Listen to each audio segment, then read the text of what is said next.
Hello दोस्तों, कर्म को लेके लोग बहुत ही कंफ्यूज्ड रहते हैं कि एक्चुअली लॉज ऑफ कर्म है क्या और कर्म का सिद्धांत है क्या। कर्म इतना कॉम्प्लिकेटेड दिखता क्यों है। तो चलिए डिस्कस करते हैं आज कि कर्म आखिर है क्या। कर्म आपका तीन चीज होता है, आपका थॉट या इंटेंशन, आपका एक्शन और किस एनर्जी से आप अपने कर्म को करते हैं। जनरली हर व्यक्ति ये कंप्लेन करता है कि मेरे साथ इतना बुरा क्यों हो रहा है, मेरी इतने अच्छे बनने के बाद भी इतना गंदा रेसिप्रोकेशन लोगों का क्यों है, मेरा बिजनेस क्यों नहीं बढ़ रहा है, पैसा मेरे पास टिक क्यों नहीं रहा है, अच्छे लोग मुझे छोड़ के क्यों जा रहे हैं। तो जानना चाहते हैं ऐसा क्यों होता है। अपने आप से पूछिए कि जब आप किसी से भी डीलिंग करते हैं तो क्या अंदर और बाहर आप अलाइंड हैं? क्या आपका थॉट्स, वर्ड्स, फीलिंग्स और एक्शन अलाइंड है? बाहर से तो आप थैंक यू बोल रहे हैं, बट क्या अंदर से आप थैंक यू फील कर रहे हैं? बाहर से तो आप स्माइल कर रहे हैं, बट क्या अंदर से आप स्माइल कर रहे हैं?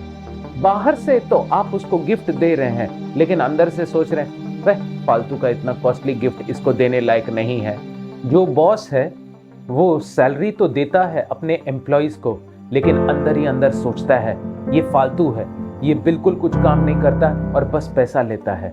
और जो एम्प्लॉइज हैं वो बॉस के सामने बहुत मीठा मीठा बोलते हैं, लेकिन अंदर ही अंदर चाहते ये बॉस बहुत ही यूजलेस है, ये बिल्कुल हम लोग को अपने लेबर के अनुसार, हमारी मेहनत के अनुसार पैसा नहीं देता है।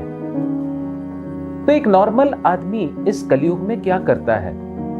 वह अपने थॉट को छिपाता है, वह अपना एक्शंस को जो झूठ है, थॉट के साथ अलाइन नहीं है, उसको आगे से दिखाता है। लेकिन आप अपना एनर्जी को कभी हाइड नहीं कर सकते। थॉट्स को तो आप छिपा सकते हैं, एक्शन को तो आप एग्जैजरेट करके ज्यादा से ज्यादा दिखा सकते हैं, लेकिन आप अपने एनर्जी को हाइड नहीं कर सकते। आपका बॉडी और बॉडी जो सिग्नल देता है वो कभी झूठ नहीं बोल सकता है। तो खुद ही अपने कर्म का चेक करके देखिए कि आप जो सोच रहे हैं, आप जो बोल रहे हैं, आप जो कर रहे हैं, आप जो दिखा रहे हैं, क्या ये अलाइनमेंट में है, इसमें कितनी सच्चाई है। तो खुद ही आपको समझ में आ जाएगा कि आपके कर्म अच्छे हैं या बुरे हैं, और यूनिवर्स और भगवान जब इसको रेसिप्रोकेट कर रहा है, क्या वो आपको सही में रेसिप्रोकेशन दे रहा है या वो कम या ज्यादा दे रहा है। कर्म का सिद्धांत कभी गलत नहीं होता। जैसे भागवत में कहा गया है कि एक छोटा बछड़ा जाके बराबर अपनी माँ के ही थन से दूध पी लेता है हजारों सफेद गइयों के बीच में, वैसे ही आदमी का कर्म एक मिसाइल के तरह है, एक टारगेटेड मिसाइल के तरह है। वो बराबर सही टाइम पे, सही वक्त पे उसको हिट करता है, अच्छा हो या बुरा हो। चलिए सास बहू का सीरियल जो ही बहुत फेमस हुआ था इंडिया में, उसी से बात कर लेते हैं।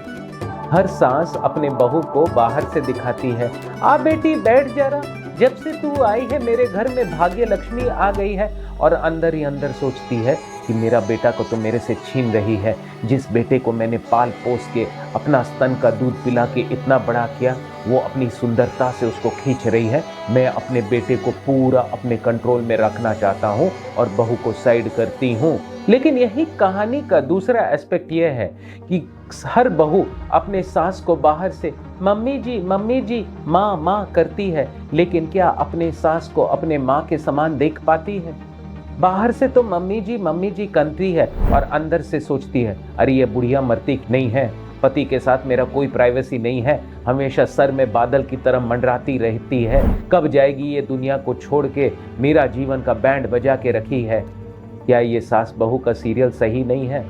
तभी तो सास भी कभी बहू थी और वो बहू भी कभी सास बनेगी। आखिर ये क्या है?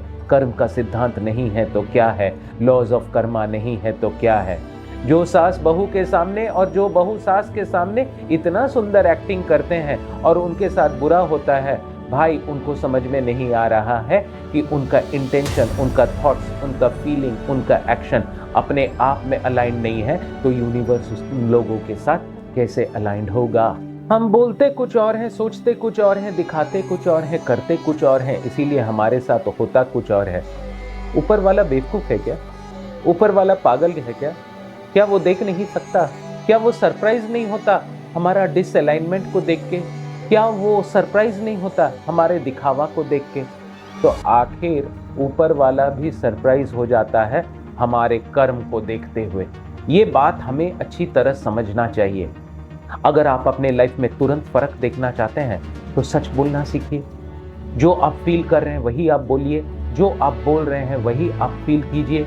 और ऐसा जैसे ही आप करेंगे तो आप देखेंगे कि आपके लाइफ में अच्छे लोग आ रहे हैं, धन आ रहा है, आपको नेम फेम प्रेस्टीज इस तरीके से मिल रहा है जिससे आप भगवान की सेवा को आगे बढ़ा सकते हैं। क्या ये आपके हृदय को टच हुआ? क्या ये आपके हार्ट को टच हुआ? अगर थोड़ा सा भी टच हुआ तो इस वीडियो को लाइक कमेंट जरूर करें और दूसरों के साथ शेयर करें दिल से। अगर आप ऐसा करेंगे तो भगवान की कृपा आपको मिलेगी। धन्यवाद।